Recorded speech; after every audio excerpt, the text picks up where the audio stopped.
Chapter 51. Adelmo, Lana, and Sierra cautiously scan their surroundings, ensuring that no prying eyes are witnessing their every move. With a sense of urgency, they reach out for the door handle of the imposing building, their hearts pounding in their chests. Suddenly, Adelmo's eyes glaze over as he falls into a deep trance, his mind transported to another realm. Lana, too, is overcome by a strange daze, her expression distant and detached. Sierra, determined to uncover the secrets hidden within the building, follows closely behind Lana, inadvertently blocking her path and preventing her from venturing any further. As Adelmo and Lana delve deeper into their trance-like state, their eyes fixate on the scene unfolding outside the building, illuminated only by the moonlight. To their astonishment, they witness a group of soldiers dragging an unconscious werewolf towards the entrance. Intrigued and filled with a mix of curiosity and trepidation, they decide to tail the soldiers, eager to discover the destination of this mysterious creature. It becomes apparent that the soldiers are taking the werewolf to a laboratory, where Hitler himself is overseeing the operation. The werewolf is carefully placed on a table, its limbs securely fastened, while a scientist prepares for an unknown procedure. As the scientist reaches for what appears to be a minuscule bug, Adelmo's brow furrows in confusion, his mind racing to comprehend the significance of this peculiar sight. In this gripping moment, Adelmo and Lana find themselves on the precipice of a revelation, their senses heightened and their minds racing with questions. What is the purpose of this clandestine operation? What secrets lie within the walls of this enigmatic laboratory?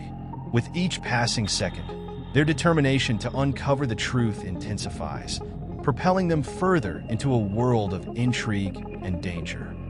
The scientist eagerly explains his groundbreaking discovery, his voice filled with excitement and anticipation. Once this remarkable parasite is injected into the pituitary gland, it will begin to establish its roots, connecting itself to every single part of the brain.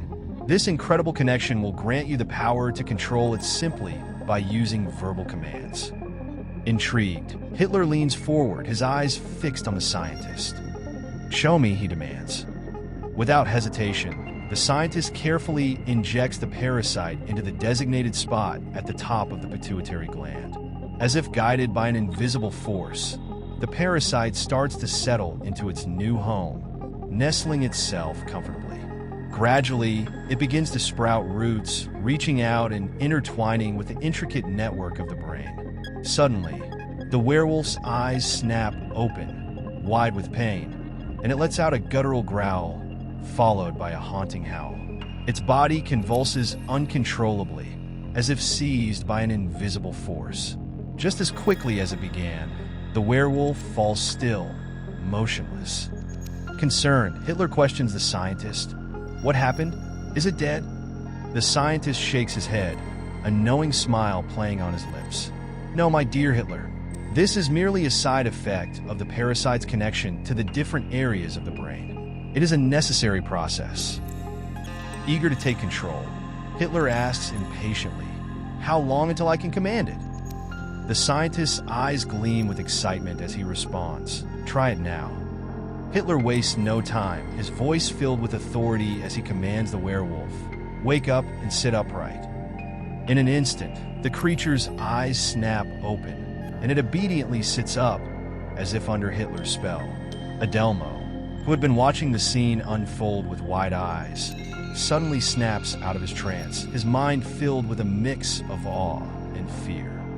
Adelmo's eyes widen as he gazes at Lana, his expression mirroring that of someone who has just witnessed a supernatural phenomenon. Lana, seemingly unfazed by Adelmo's reaction, confidently remarks, "I know.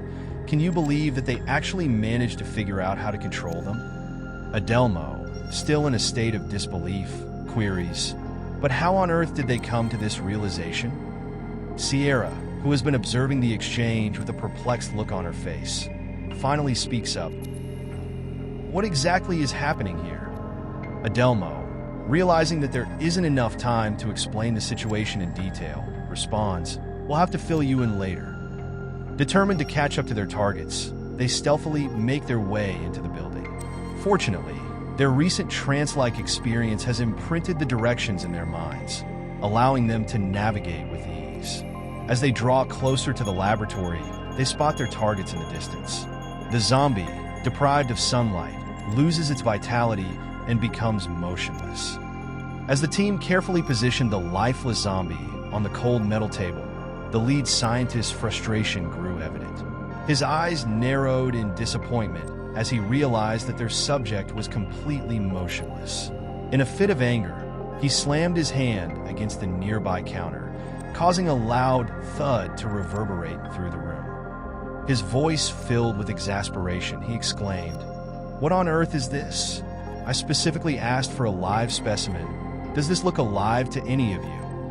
One of the assistants stammered, desperately trying to explain, but it was definitely alive and moving just moments ago, before we brought it into this room. Adelmo, who had been observing the scene intently, seemed to comprehend every word, even though they were spoken in a language foreign to him.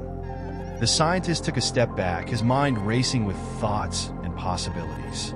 He needed a moment to collect himself, so he retreated to his office and sank into his chair.